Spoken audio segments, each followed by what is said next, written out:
sesudahku yang bernama Ahmad. Ahmad, dan Ahmad ini nama Nabi. Imam Ibnu Katsir mengatakan, hadhihi sifatu Muhammadin sallallahu alaihi wasallam fi kutubil anbiya. Ini adalah sifat Nabi Muhammad sallallahu alaihi wasallam di dalam kitab-kitab para nabi. Sifat kanjeng Nabi niki dari sebelumnya. Seorang utusan, seorang nabi yang ummi, yang tertulis di dalam Taurat dan Injil. Terus apa lagi sifatnya? Ya'muruhum bil ma'rufi wa yanhahum 'anil munkar. Ini Nabi tidak mengajak kecuali kepada yang baik, tidak melarang kecuali dari yang munkar. Ya'muruhum bil ma'ruf, memerintah mereka untuk berlaku baik, wa yanhahum 'anil munkar, mencegah mereka dari segala yang mungkar. Apa mungkar? Mungkar itu yang diingkari oleh syariat, yang dianggap oleh agama tidak baik, itu mungkar. Secara akal sehat tidak baik, niku mungkar. Definisinya mungkar yaitu yang tidak dibenarkan oleh syariat. Segala macam niku mungkar. Tapi kalau kemungkarannya sampai pada puncaknya, sampai merusak, itu fahsya. Fahsya, fahha, shin alif hamzah, al-fahsya, perbuatan yang keji. Mungkarnya sampai pada puncaknya. Contoh, membunuh orang, itu perbuatan fahsya. Meminum khamr, akhirnya sampai mencuri, sampai membunuh orang. Gara-gara mabuk, tidak sadar, bertengkar dengan temannya sendiri, akhirnya sampai membunuh. Kata saya diberitakan dan Malang beberapa minggu yang lalu, beberapa bulan, dan minggu belakangnya Unmu, tenggone Pak Nadif kan, niku anak-anak NTT kalau tidak salah, mereka kuliah di Unitri atau Unitri ya. Terus biar kebiasaan mereka kalau sudah ujian skripsi sudah selesai semuanya, mereka senang-senang berkumpul dengan teman-temannya, minum-minum. Setelah minum-minum mabuk, setelah mabuk akhirnya bertengkar, kan ngomong nggak sadar situ ya. Tukaran arek siji dikeroyok, mboten terus itu beritane diantem kali nopo? Kali Batako mboten niku. Terus dicekel gurune sirahe ditutupne tembok. Nggih. Nah, soalnya minum-minum niku gara-gara minum mabuk. Pun mabuk ora sadar tukaran. Wis tukaran mateni. Nah, niku perbuatan yang fahsya. Fahsya, keji, melampaui batas, bukan hanya merugikan diri sendiri, tapi kepada orang lain. Pokok yang merugikan diri sendiri sampai kepada orang lain sangat buruk, itu fahsya. Nah, seorang nabi kita Muhammad SAW, ya'muruhum bil ma'ruf wa yanhahum 'anil munkar. Terus wa yuhillu lahumut thayyibat, dan menghalalkan untuk mereka yang baik-baik, yang baik-baik. Wa yuharrimu 'alaihimul khaba'is, dan mengharamkan atas mereka yang buruk-buruk, yang menjijikkan, al-khabis, jijikaken, ora nemen, ora banget. Menurut akal iku elek banget, niku al-khabis, jamaknya al-khaba'is. Yang dihalalkan Nabi al-tayyibat, yang diharamkan al-khaba'is. Terus pernah ada pertanyaan, Al-Quran kok cuma menyebut Allah Nabi ini menghalalkan yang baik-baik, mengharamkan yang buruk-buruk. Terus ukurannya bagaimana? Baik menurut siapa? baik menurut syariat karena disebutkan di ayat lain, disebutkan di dalam hadis yang lain. Contohnya Allah menghalalkan yang baik-baik, yang baik sangat banyak sekali. Paribasane masalah sayuran kada, masalah makanan kada, masalah rezeki kada. Maten-maten yang khaba'is yang berikut. Khaba'is disebutkan hurrimat alaikumul maitatu, diharamkan atas kamu semua bangkai, darah, daging khinzir. Hurrimat alaikumul maitatu waddam wa lahmul khinzir wa ma uhilla li ghairillahi bihi, binatang yang disembelih dengan disebut selain nama Allah. Wal munkhaliqatu, binatang mati dicekik. Wal mauqudatu, yang dituduh. Wal mutaraddiyatu, yang jatuh dari atas sampai bawah kemudian mati.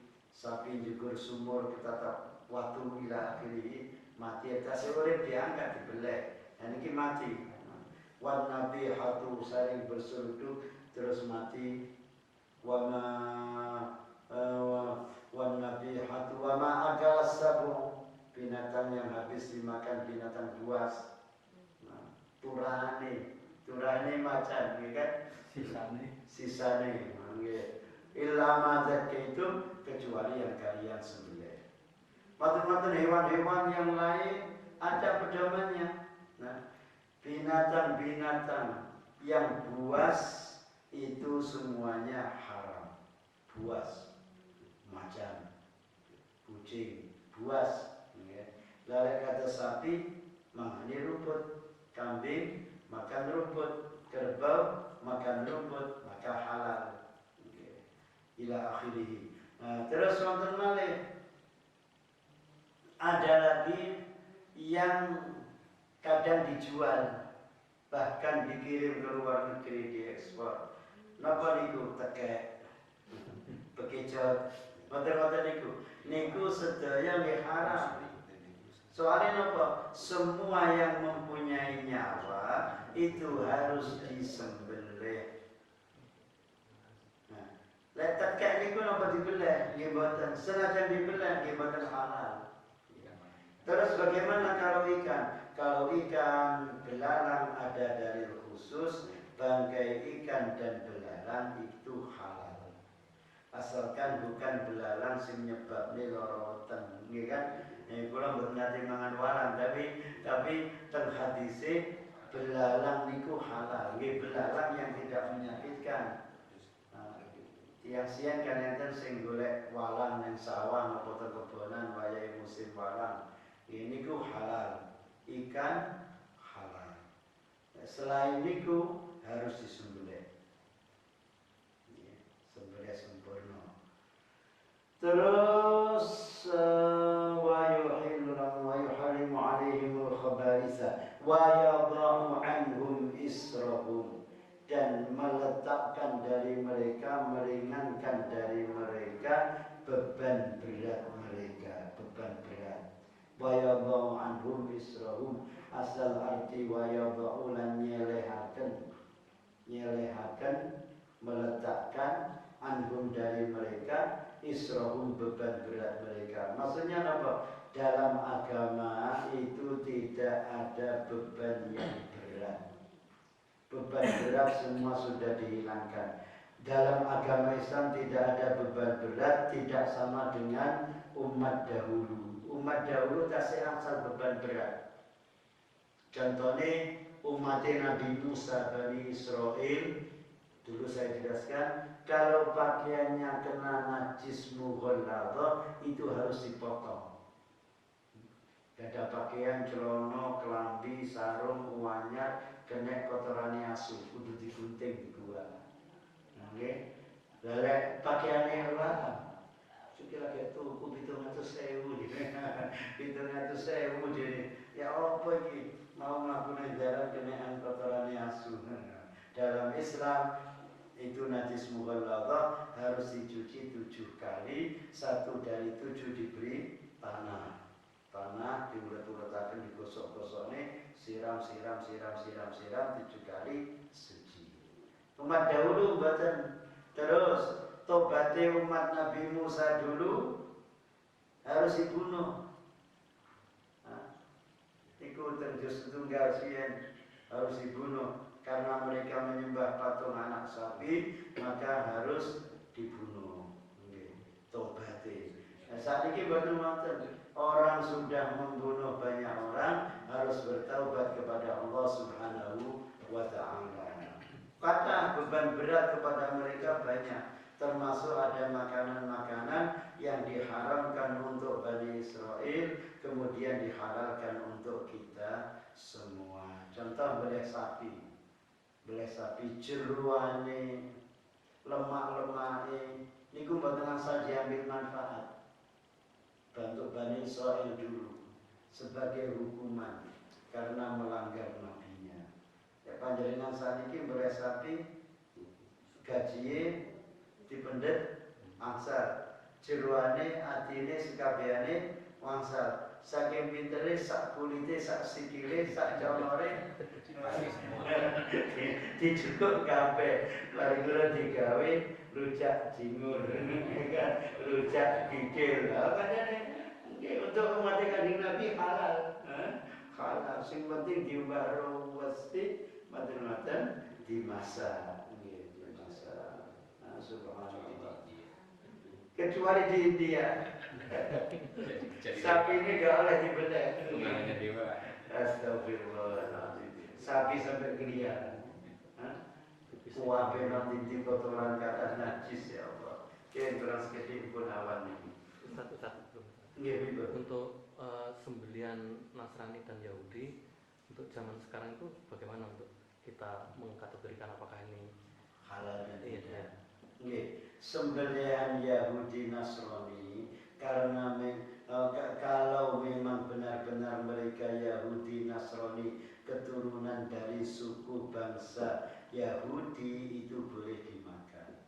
Kenapa? Karena mereka juga menyebut nama Allah. Mereka juga menyebut nama Allah.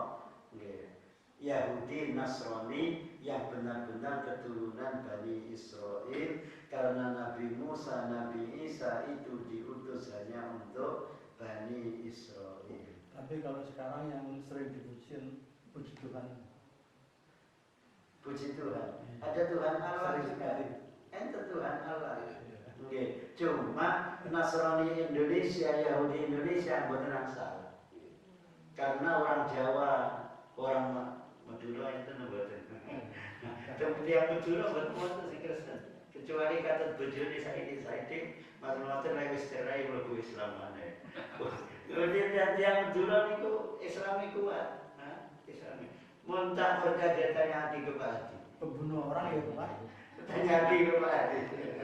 Sombong si Kristen. Lek wong Jawa niku wis nang Solo, nang Klaten, nang pundi-pundi, teng Kediri kathah sing Kristen. Nggih. Mau Madura niku sampai bupati ini Madura iku kabeh kiai. Sampai sing masuk penjara KPK ya kiai. Wallahu a'lam bishawab. Napa mau? Kalau dagingnya impor tuh Ustaz. Daging impor. Nggih. Daging impor itu bahaya. Jangan sembarangan. Nggih. Karena di sana yang menyembelih siapa? Katanya mereka yang punya hak untuk menurunkan, untuk memberi izin kehalalannya, katanya di sana juga para ulama yang di sana, katakan seperti MUI-nya di sini. Tapi kalau nanti minum berita malih, maca malih bahwa McDonald itu sudah dinyatakan tidak halal lagi.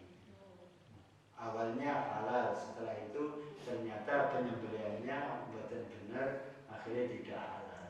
Nah itu seluruh dunia wonten iwak-iwak yang luar negeri dikirim halal buatannya buatan jelas. Sembelihannya buatan jelas. Paling aman makan pecel sama urat-urat. Enak. Sama ikan, tamatnya enak tenan halalan thayyiban. Sabun setengah ayat tadi sedikit. Wal aghlal allati kanat alaihim, dan aghlal niku asal artine niki astagfirullah. Belenggu sing berataken beban-beban berat, kaqadrin nafsi fit taubah wa qad'i mawdi'in najasa. Wah, ini disebutkan seperti membunuh jiwa di dalam bertaubat, memotong tempat yang kena najis, terus wal qisas minal qatil amdan kana qatlu au khata wa shibhu dzalika. Seperti orang yang membunuh harus langsung dibunuh, baik membunuhnya sengaja atau salah. Kalau dalam Islam betul enten ringan. Temliki al-aghlal diartikan wal aghlal allati kanat alaihim, lan biro-biro belenggu yang ada pada mereka. Belenggu ini saking bebannya berat seakan-akan seperti belenggu. Falladzina amanu insyaallah minggu ngaji. Sakniki akhir tahun Hijriah tanggal 29 tahun 1444